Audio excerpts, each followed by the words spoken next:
The Zone Coverage Podcast Network. They may be drinkers, Robin, but they're also human beings. Hell yeah, let's get stinko.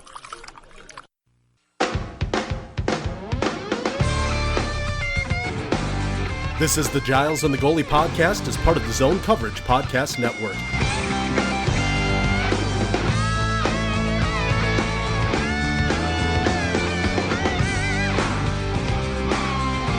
With your hosts, Giles Farrell and Ben Remington.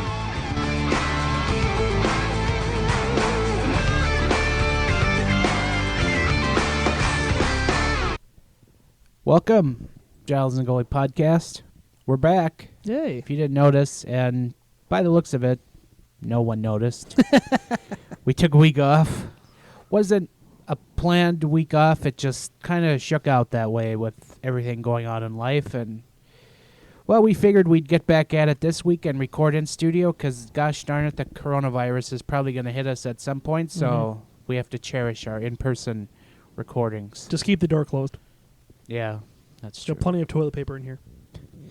Yeah, we've stocked to the brim of toilet paper and hand sanitizer because, you know, that's going to prevent it, yeah. You get the runs when you get the coronavirus. I didn't know that was a symptom. Hand sanitizer will totally prevent it. I am your host, Giles Farrell. That is the voice of Ben Remington. Hello. We are here in the shadow of the University of Minnesota. Golden Gopher hockey team going on in the Big Ten playoffs. Big series win over Notre Dame last weekend. I'm not excited about it. I don't know if you were waiting for me to react to it, but I don't care. Okay. WCHA, Giles. WCHA. WCHA. WCHA. I spiked my coffee, by the way. You should. Yeah, so let's just, we're going to jump right into it here. Since we last convened for the Giles and the Goalie podcast, the Minnesota Wild jumped into a playoff spot. They did ever so briefly at the end of last week, and then they did again here on Sunday after a win over the Anaheim Ducks. A successful-ish, if you want to look at it that way, 2 out of 3 wins on the California road trip. Went over San Jose on Thursday. No, it's Vancouver. Oh, no, you're right. It was San Jose. Why did I think it was Vancouver? I don't know. When did they play Vancouver? They haven't? Oh, okay. Not recently? All right. Or that could be I didn't wrong. watch the game on Thursday night anyway, so it could have been anybody. They could have played Wisconsin. Nobody plays Wisconsin. Anyway, yeah, went over San Jose, then a bedwetting of sorts on Saturday. Actually, a bed crapping for the family-friendly podcast, which, you know, you might need some toilet paper for that. So if you've got a good stock, there you go. And then they went over Anaheim on Sunday. So look at this. The Kings have won 5 straight. They're 7-2-1 in their last 10. What are they doing? They're red hot. Do they not understand how tanking works? Red hot, baby. Idiots. I mean, Detroit's running away with the first overall pick, I guess. But right. Still, what are you doing? Yeah, that's... Honestly, that was the first time this year. I don't even know if I watched a previous Wild Kings game. And if it is, that was the first... This is the only times I'm watching Kings games is when the Wild play. Actually didn't watch much of Saturday. I was out. Yeah, so I was out of town, so I didn't see any of it. Yeah. I listened to the third period on the radio on the drive home. Radio. Yep, just tremendous listening to the radio, but obviously, the bed essing as you speak of. So the YouTube TV has like messed up my FSN viewing experience right now. That's a whole story unto itself because you can see it locally if you have your YouTube TV based out of Minneapolis, but mine isn't. So there's a. Did it divert you to the LA feed? There's there's a story behind it. Send them a thank you letter. So yeah, I basically had to rig up my computer yesterday so I could see the video of the. I also have my PS4 rigged up, so I could just easily go into the basement and watch. I'm just lazy sometimes. Right. So I rigged up my computer on for Sunday night's game to get the video, and then I overlaid it with the radio feed, which was pretty much in sync. And I don't know why NHL TV just doesn't mash them together like MLB TV does. But it's nice to have the Bob and Tom feed mashed up with the video feed, because absolutely, especially in a game when it's Wild versus Ducks and you want nothing to do with either of those broadcasts. Are the Ducks that bad? The I haven't Ducks heard them before. Are one of the teams in the league that I will absolutely not listen to. Oh, wow. Okay. It's like they're the unwatchable. There's just a select few that I consider to be unwatchables. There's them, the Blues. Really? Yeah. Kelly is he's atrocious. And the Bruins. I find, that's just you think FSN is homerish. Well, let me introduce you to Jack Edwards in Boston. Holy Lord, he loves to suck at the teat of the Bruins. Oh boy. Well, some people know where their bread is buttered. Where was I going with this? I don't know.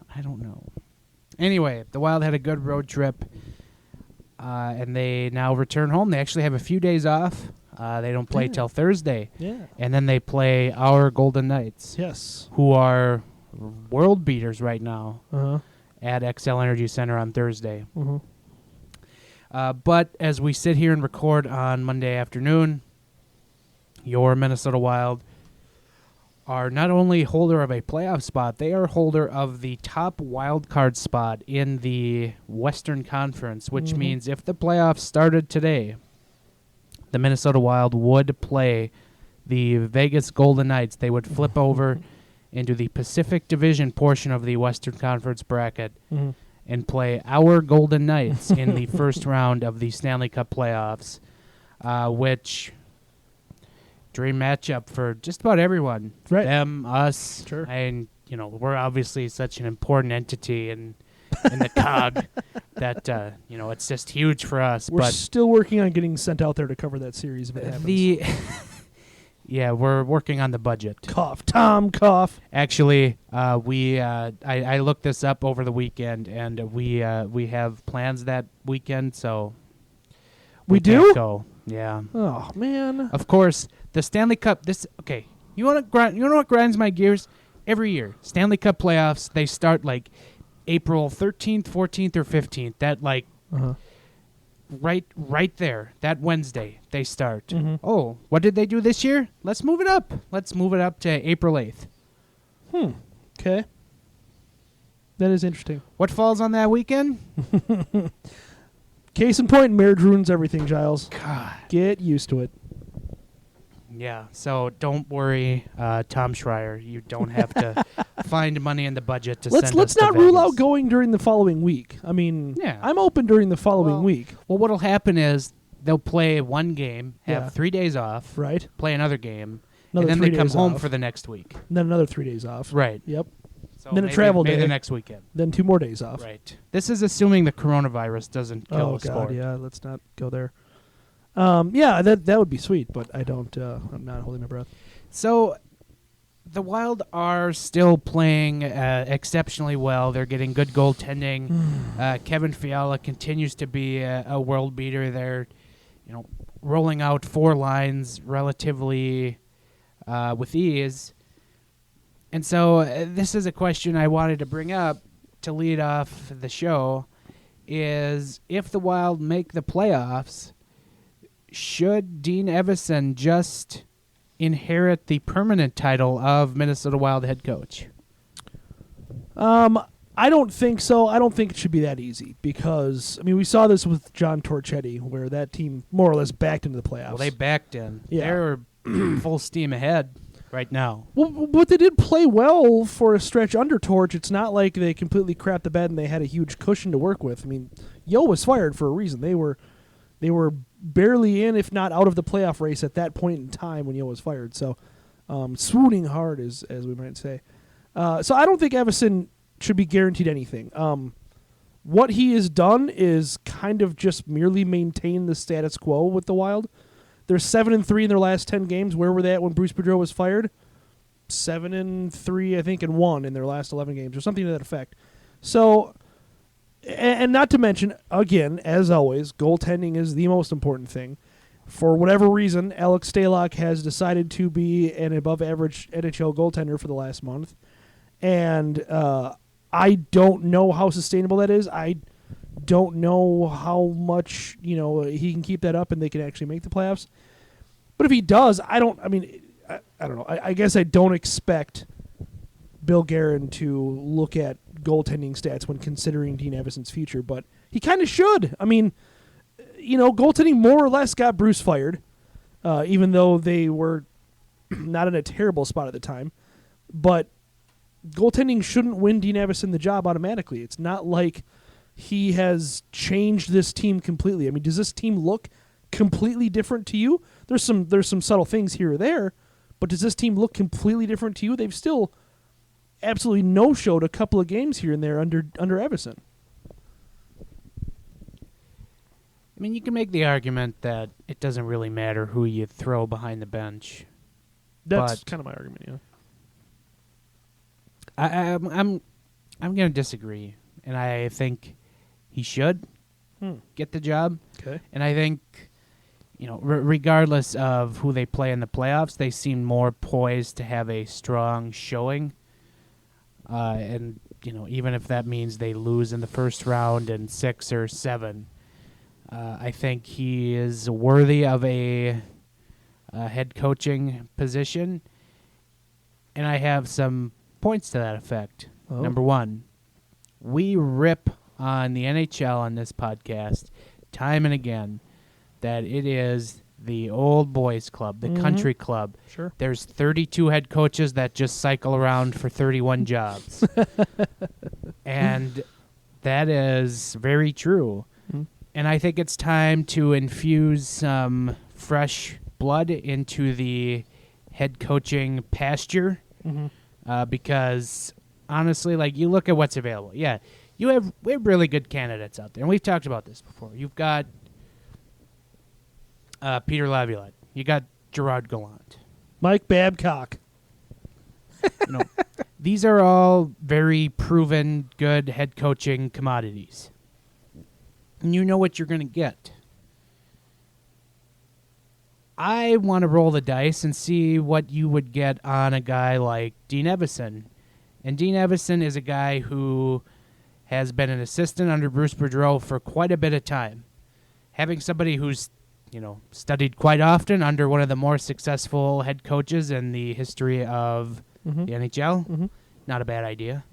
And this guy, when he was a head coach in the AHL for the Nashville Predators, Milwaukee Admirals, he was pretty successful.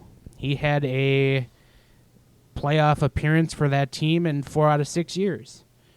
And very good winning percentage. I can't do the math on the fly, but hovering around .550 somewhere in there. That's not terrible. And the AHL's kind of a crapshoot. So being able to consistently win like that is a pretty decent thing. Why not take a chance on a guy who seemingly is ready to take control of a bench job, even though he was your predecessor's hand-picked guy in waiting? Yeah. He might have just handed you another gem like he did with Kevin Fiala. The two things that Fenton got right. I don't disagree. I guess my thought on it is I would like to see the candidates. Would I rather have Evason or Gerard Gallant? I think I'd probably rather have Gallant. It goes back to your retrade argument, and I get that. But not to say that goes for everybody. I don't. Laviolette maybe less so than Gallant. Babcock, I think, is nuclear waste right now. So I'm with you on that. I just would like to see some kind of process. I don't want to see Evason just handed the job unless they, get to the Cup Finals or something absurd, which would be really funny. So I'm looking at it right now. You mentioned their playoff spot. Vancouver and Nashville do have a game in hand on the Wild, so that doesn't help. But How hilarious would it be? Let me paint out this scenario real quick, unrelated to Evason. The Wild play the Blues in the first round. Alex Stalock goes on to like a .960 save percentage. Knocks the Blues out of the playoffs. Ah, the irony.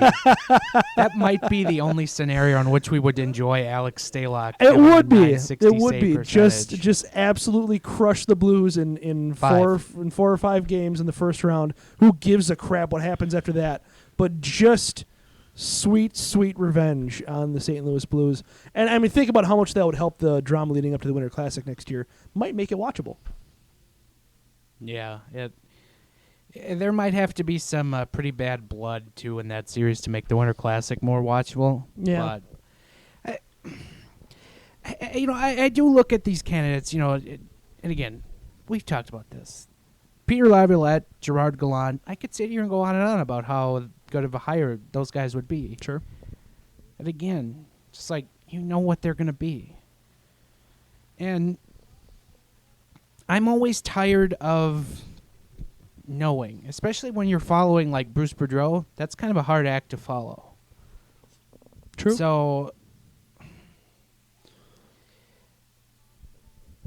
I don't know. I guess I'm just trying to say, just don't go to the retreads just because you I need to. don't disagree. They probably will anyway because the mandate on this team, especially now in light of this just surge up the charts, is still going to be to win-win-win. I can see them going with a Laviolette or Gallant, even more so now over Evason, but I would like to see them take a chance on Dean Evason and give him that shot to be the next head coach of the Minnesota Wild. Yeah, that's fair. I mean, we'll see what happens. I just, I'm not really ready to anoint him just yet. Well, no, like I think it would cement my case if the Wild won a round in the playoffs, let alone, what you said. We talked about that when Torch was here. What it would take for Torch to get the job long term, and in the end, I think it was that team nothing. went nowhere. Yeah, I think it was nothing because Boudreau was available, and that's just kind of, sorry, Torch. But right. but if he won a playoff series, I think there would have been a lot of strong consideration for him to keep his job. So I think the same is fair to be said of Evason. So the other thing from Sunday, we saw Devan Dubnyk make a return to the lineup. I believe Stalock had started the last 6 games previous to that. Something like that. It had been a long time since we saw Devan Dubnyk in goal, and really didn't make his best case to get ample starts anytime in the near future. Gave up 4 goals in the 5-4 overtime win over the Ducks, and we talked about this earlier today off the air. The first 3 goals were just absolutely horrific goals to allow, and just kind of painted the perfect picture of what his season in goal has been like. And you said something to the effect of just how nightmarish of a season it's been for him. Yeah. And as we rapidly move closer to the off season, probably by way of the playoffs, maybe, Devan Dubnyk enters the last year of his contract next year and could be a candidate for a buyout. And the question is, should they buy out Devan Dubnyk? I think that you almost have to.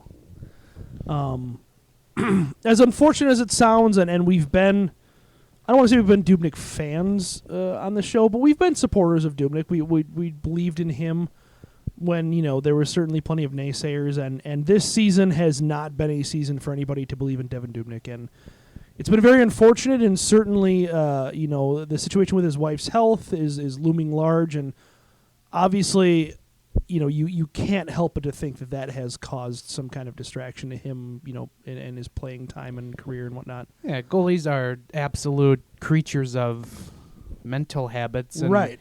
That's just got to be just a train wreck on his mental status going into every game. The line for goalies is so thin. If you lose a half a step physically or a half a step mentally, That's the difference between being a Vezina candidate and being out of the league. Literally, and it is so much more razor sharp for goalies than it is for skaters.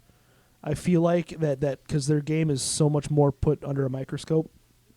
That's all it takes. And so in Dubnyk's case, just looking at the raw numbers and being you kind of, if you're Bill Guerin, unfortunately, you really kind of have to be cold here. You kind of have to be emotionless. You have to treat it like a business because that's what it is.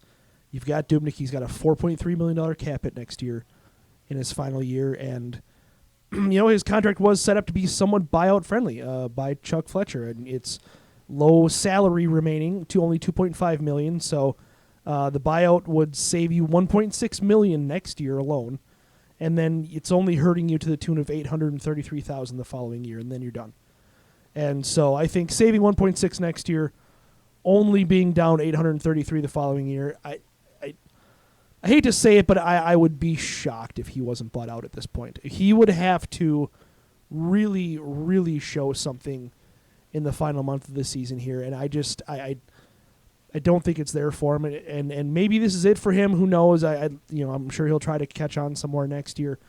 Maybe he can be a backup for somebody next year and carve out a little bit of a role for himself. Who knows? But you kind of have to be cold about it, and just his play has just really not been up to snuff. It's just really not what you would expect out of an NHL backup.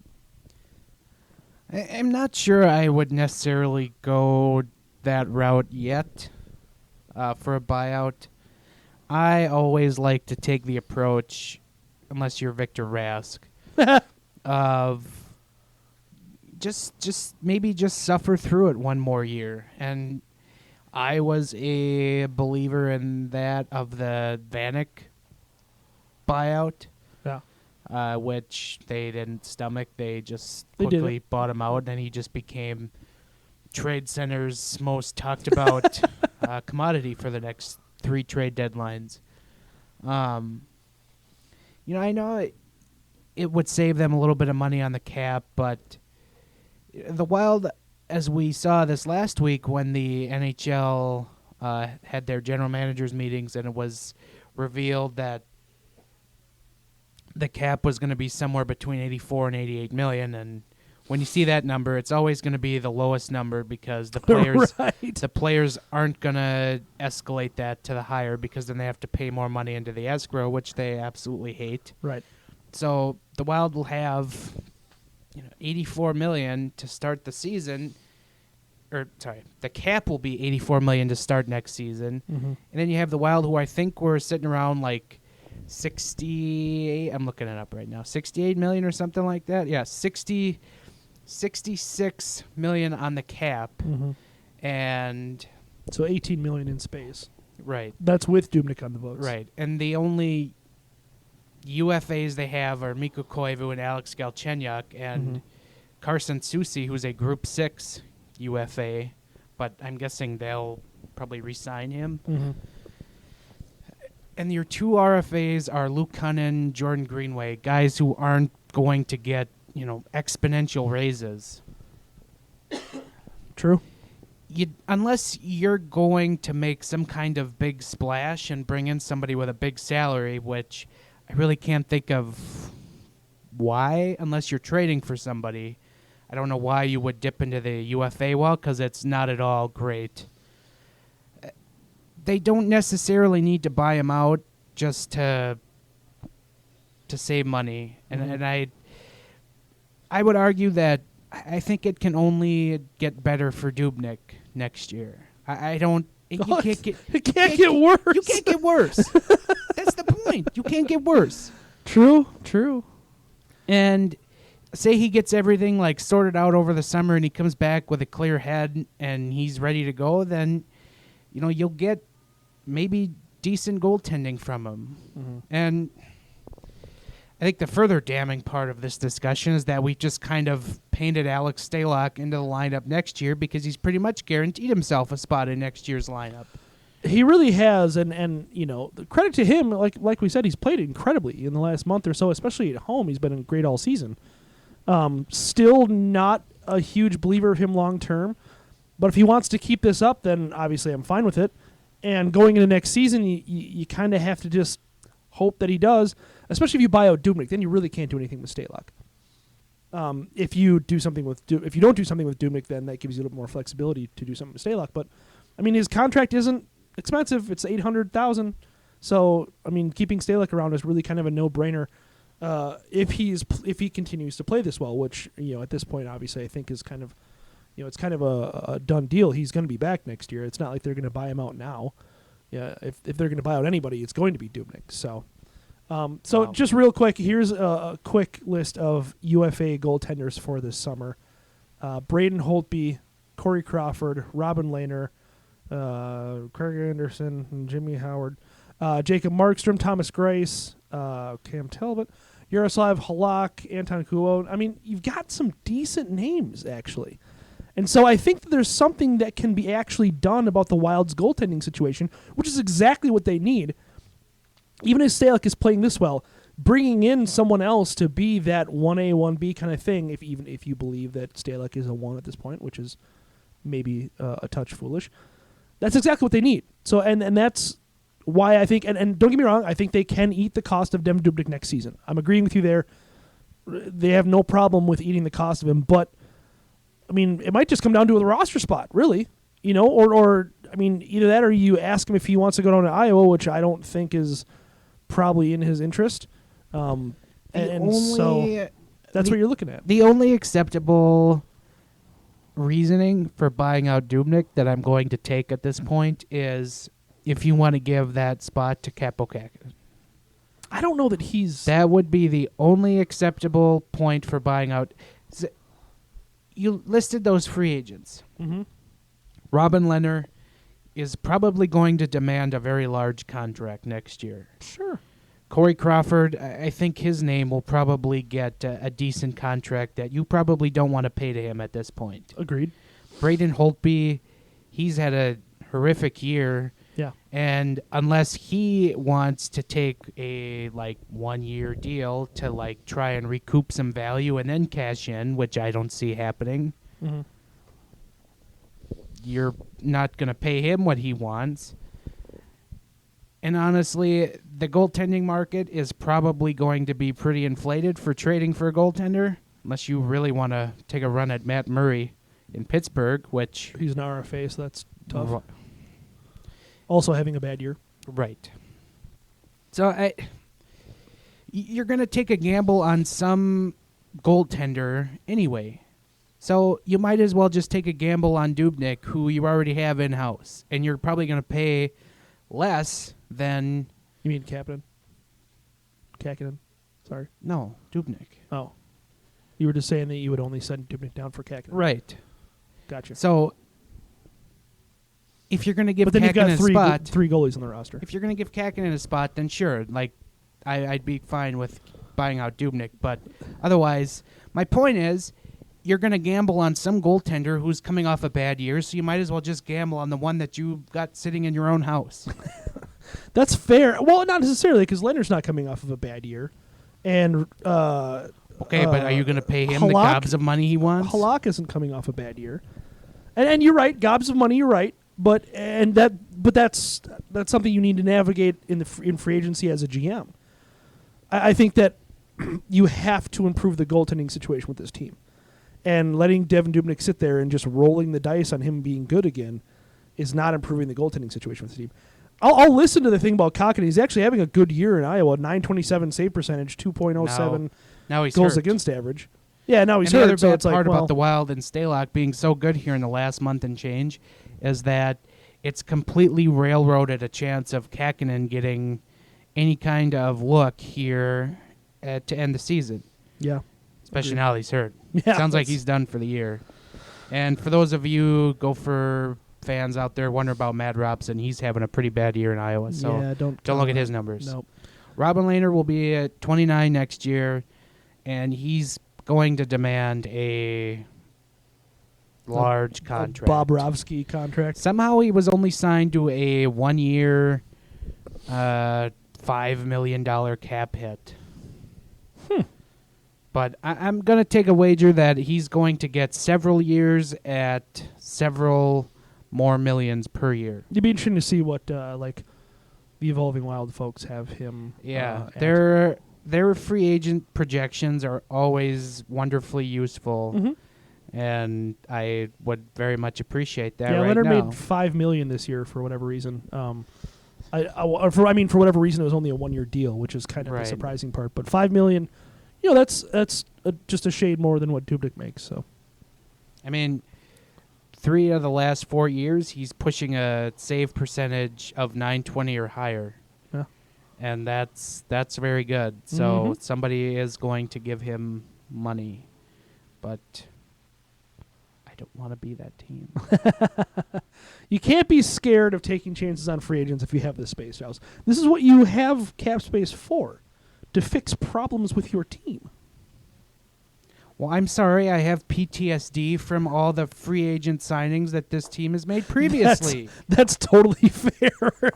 Give a chance to the people you have in your own damn house. Yeah. No, I mean, I get that with Kakinen. He's having a good year in Iowa, and maybe you can make a good argument that he deserves a look, and obviously he's going to be a hell of a lot cheaper than anything else that they're going to grab. But we'll see. I mean, I don't know. I just feel like walking into next year with Alex Stalock and Devan Dubnyk as your 1 and 2 in whatever order you want. With the arrival of Kirill Kaprizov and maybe some expectations for a playoff team again or whatever, is just not really preparing to, it's kind of planning to fail a little bit, I feel like, because we can't count on Alex Stalock for this. He's had a good month. I don't, and then if Dubnyk isn't Dubnyk of the second half of 2015, then you're screwed. You're totally screwed. This just in from the Department of Hot Takes. Trade him while his value's high. Stalock? Oh, God, yes. Yeah, God, that would be. They won't, though. He's cheap, and he had a good year.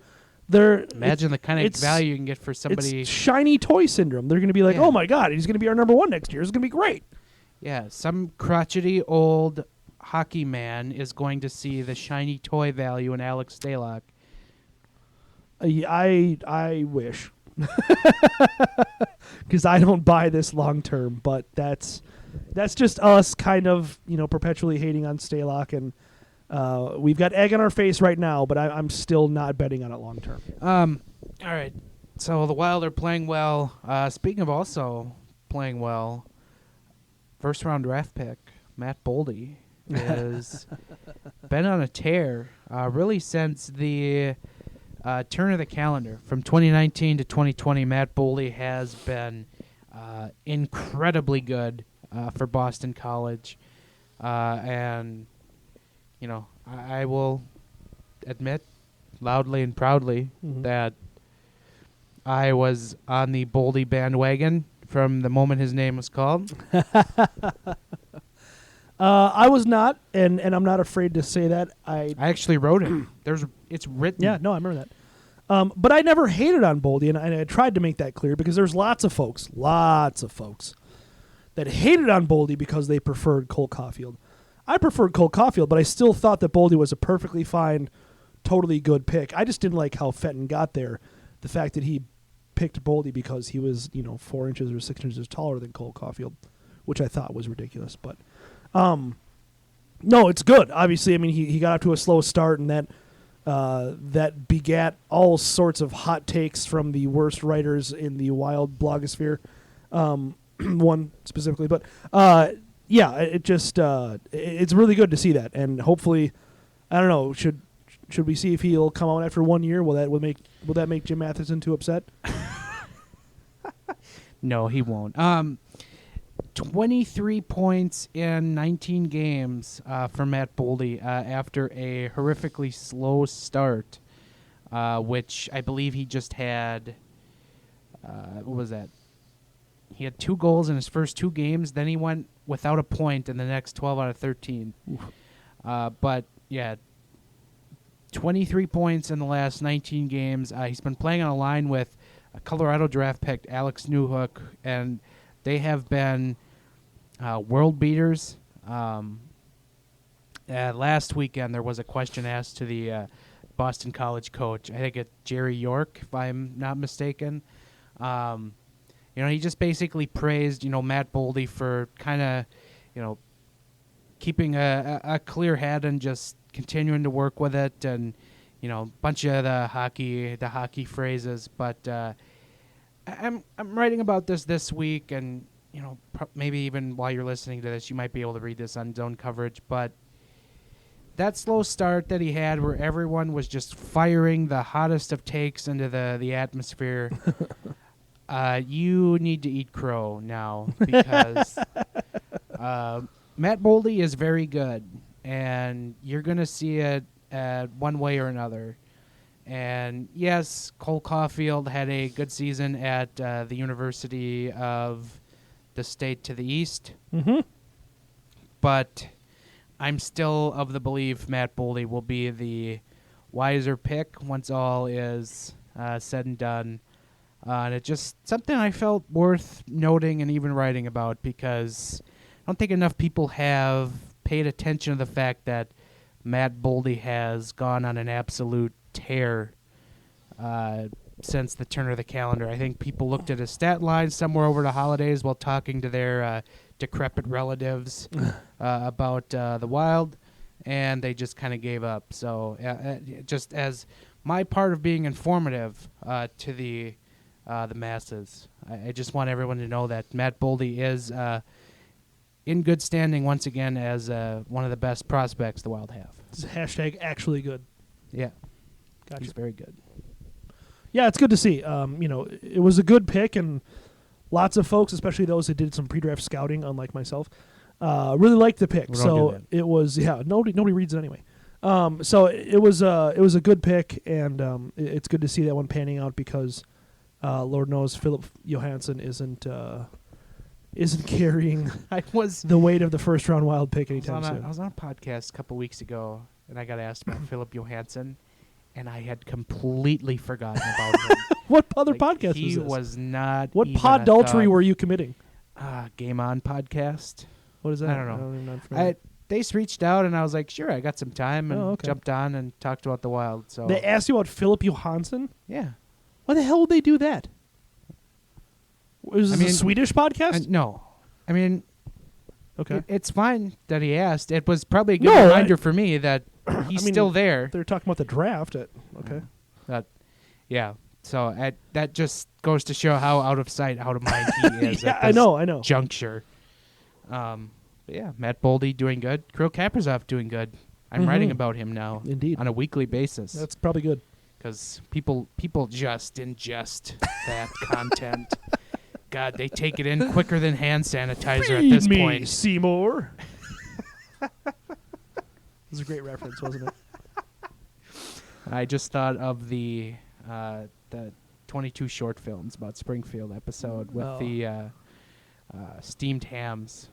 Thinking about Paul Fenn, I could just tie that into Agnes Skinner yelling, "Seymour, the house is on fire!" No, mother, it's just the Northern Lights. Localized in your kitchen. Anyway, that was a deep cut. Yeah. All right, so last on the show, because we gotta move it or lose it.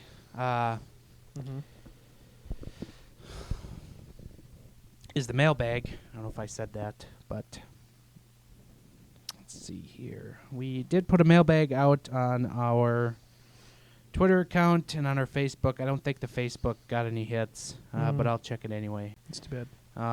Well, it's Facebook. We don't have a lot of following on there yet. Follow us on Facebook. Yeah. A few questions here into the mailbag. Brett Marshall wants to know, what would be worse? The Wild making the playoff push and missing by 1 point, or making the playoffs and getting swept in the first round? Explain your reasoning. I don't know. You could go either way with this, really. I don't have an opinion. I think they're both pretty terrible outcomes. At least if they miss the playoffs, they're in the lottery. Granted, they're in a terrible spot in the lottery, and they're not very likely to move up. But if they make the playoffs, I mean, you get those sweet, sweet 2 home games, right? Like, you get all that money to the bottom line, so that's pretty cool. Fans love that. Yeah, they do love that.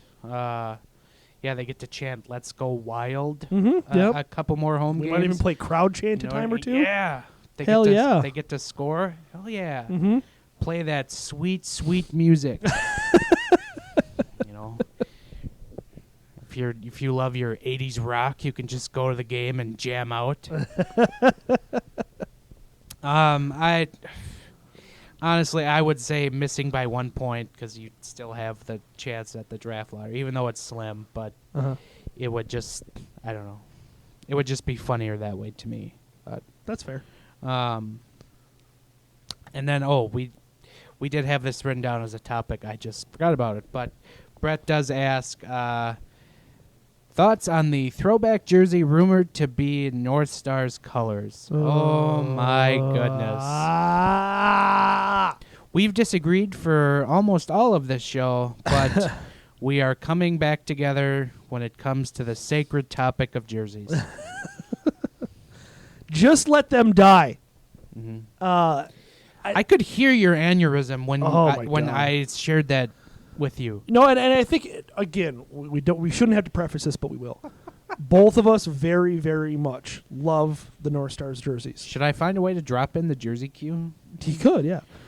We love the color palette. We love the look of the North Stars jerseys. We love the history. I have one. It's just They're it's timeless. Yep, I have one too. They're absolutely tremendous. We love them. Love them, love them, love them. Just keep them the hell away from this franchise. They're not.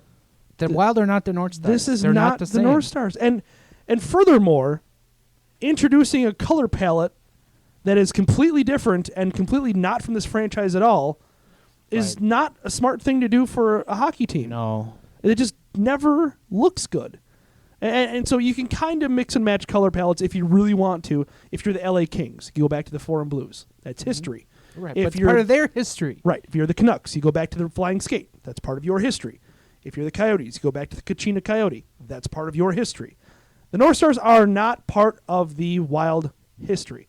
And as much as, yes, they did play in the same state, just leave it alone. What good comes from invoking those memories and just making everybody wish that they had the North Stars more again? It's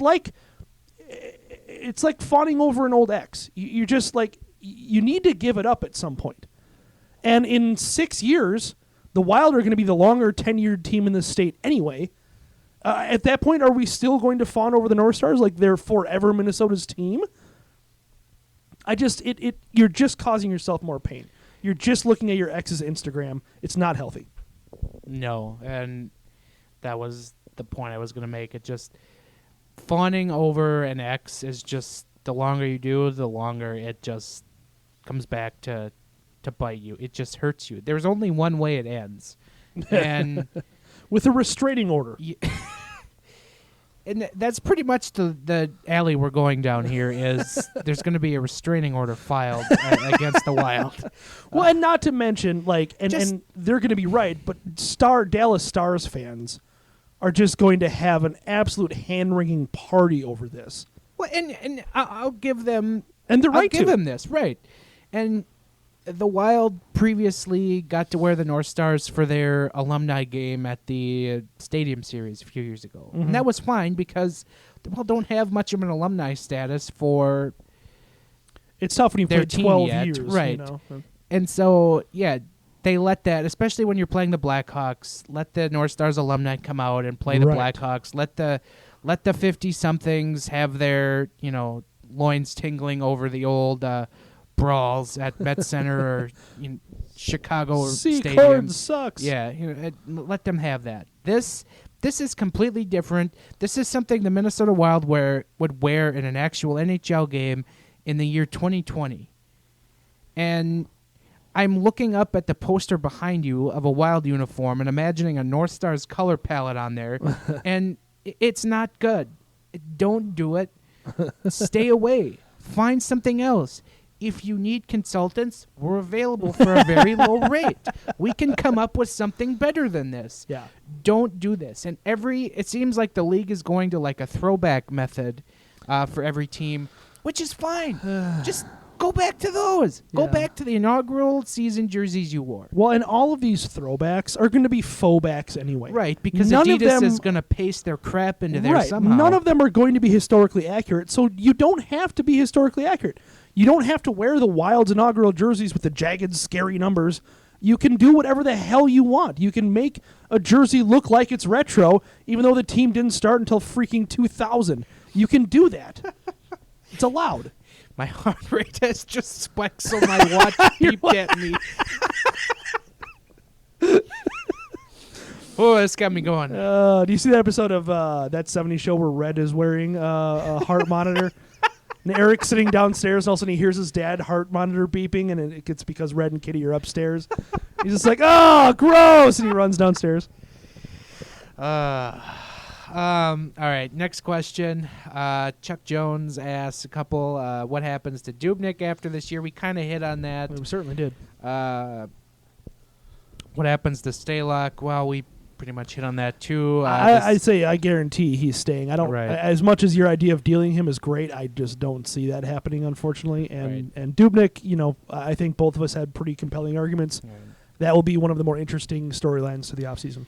And then what is does Kakinen get an early shot next year? I would like that, but probably not. Yeah, I don't know. I don't. It's tough, especially that he's hurt now. He's not going to get another audition. It's tough. Tim Pearson wants to know, in this deep draft, assuming the Wild get Pittsburgh's pick this season, which Pittsburgh pretty much just has to make the playoffs for that to get locked in. Yep. Do we combine them to move up high, or do we take 2 first-rounders? I think you take 2. Yeah. You stock the cupboard where you Right, can. and especially in the once you get into the mid to late first round, it's essentially just becomes like lottery picks. Oh yeah. So the more chances you have in the lottery, the better chances you have of finding an elite player. So right. roll with the 2 picks. Not to mention, how often do you see 2 first-round picks moved for a high pick anyway? And to get high enough to get so, I mean, Yeah. you're not getting Lafreniere, because what team is going to No. take, let's just say theoretically, pick 20 and pick 25? Right. No team is going to take that for pick number Right. 1. So why bother? Yeah. Dubnyk, another Dubnyk question. We hit on that. Considering Parise was willing to waive his no trade clause, do you think Bill Guerin spoke with Suter and Zuccarello also? Could one of them move? I don't think Suter's going anywhere. I don't either. And I don't know that Zuccarello is either, because, the contract that he signed was fair, but I don't know that there's a whole lot you of don't other... want to be the team that gives it to him. Right. I don't think, and to the point why he actually signed here, which was very confusing at the time, he said he was wanted here. Well, that means he wasn't really wanted in a whole lot of other places. So, of the maybe handful of teams that did want him last summer and didn't meet the demands the Wild made, probably not willing to meet those demands now either. So trying to trade him No. a season after he signs that contract is going to be next to impossible. So I would firmly bet that both of those guys are still in the roster next season. Preseason's a different story, as you I wrote would about s- immediately after I the would say- deadline. I don't I think would say that's they'll all changing be either. back. I would agree. But Parise has a chance to move. The other two, not. I would say not at all. Brian Reynolds, friend of the show, wants to know if NBC had to choose between LeBron James talking about his headband, Mhm. Tim Tebow being bad at all the sports he plays, Mhm. a Caps Pens game, or coronavirus coverage, which would you think they would go with? Oh, they're going to go with coronavirus 10 times out of 10. Because nothing, I went to a large retail store this weekend, and it was a little on the absurd side. People love a good old-fashioned pandemic threat. They're just beside themselves preparing for something that is likely not going to affect them. Yeah, I guess if you're just talking about NBC proper, Mm-hmm. then yeah, probably coronavirus. However, if we're just talking about like NBC SN, just like an NBC sports, show, Yeah. it's got to be Tim Tebow because man, do all the talking heads just eat that crap up. And I think LeBron is higher on that list. I don't know. I mean, Tebow I feel like his time's kind of passed. Like, is he still a minor leaguer? He'll Sure. still get some pub. Oh, for sure. But he is not LeBron James. I think LeBron commands a lot more eyeballs than Tebow does. LeBron James as the NBA MVP this year changed my mind. I don't need to. He is. Dave Schwartz jumped in and Yelled at Why do you Brian. bag on NBC? Yeah. Rightfully so. I enjoy the jousting between Brian and Dave Schwartz when it happens. It is good. Then the last question from David Naylor, zone coverage contributor, longtime listener, first-time caller. How good actually is Fiala? Is this just the mother of all hot streaks? No. I think he's this good. You know, there was hopes when he was drafted that this was the player he was going to become. He could see that. And you know what? Honestly, this dude had a pretty horrific injury, I think, when he first started to try and break into the league. I think it was that postseason the Predators went to the Cup Finals. Yep, he broke his when leg. He broke his fibia or something like that. That was a pretty horrific injury, so I think that kind of set him back a little bit in his progression, and the Predators just gave up on him too early. So I think we're going to see this kind of player for a long time, and that's exciting because the Wild were kind of stale. Yeah. I'm going to answer more somewhere in the middle.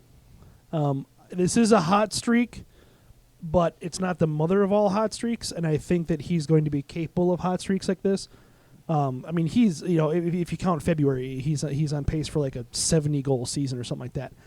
I don't think he's that good, but I certainly think that, obviously friend of the show, Tony Abbott, pointed out before the season that his shot rates and shooting percentage from last year kind of, and other fancy stats, kind of pointed to him having a very good season. And yes, it did take a couple of months for that to click, but now that it's clicked, again, as you mentioned, I think I would probably bet on him going forward. Mm-hmm. It doesn't seem like he's going to be a really troubling enigma for this team back and forth. At least you hope not. But I don't see why he can't be a 40-goal guy for most seasons of his career going forward. Yeah, or at least 30 plus. No, I would agree. So yeah, that was the mailbag. Cool. Thanks for everyone for chipping in and contributing, and that'll wrap it up for us. Cool. We're going to call it a show. Ben has to get out of here and do adult things. You can follow him on Twitter at Ben Remington. You can follow me on Twitter at Giles Farrell. Podcast Twitter is at GATG Wild Podcast. Facebook.com/GATG Wild Podcast. If you do listen to the show often, please subscribe on whatever platform you listen on. Mm-hmm. If you are an iTunes listener, please give us a rating. It helps us immensely. You can also go to zonecoverage.com/wild. You can find all the written work and the podcasts there as well. And if you're so inclined, zonecoverage.com/subscribe. You can use promo code GATG20 to get $5 off a year subscription. It helps fund this and all the other fine podcasts on our network. Yeah, that'll do it for us. Thank you so much for listening, and we'll chat with you again next week. Later.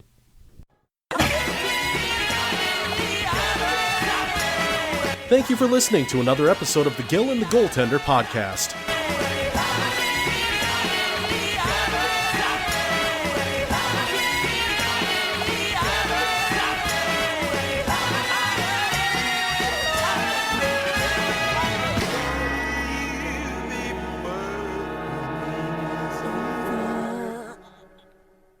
It's not resiliency. You're making it sound like we're good. That's all. I'm done.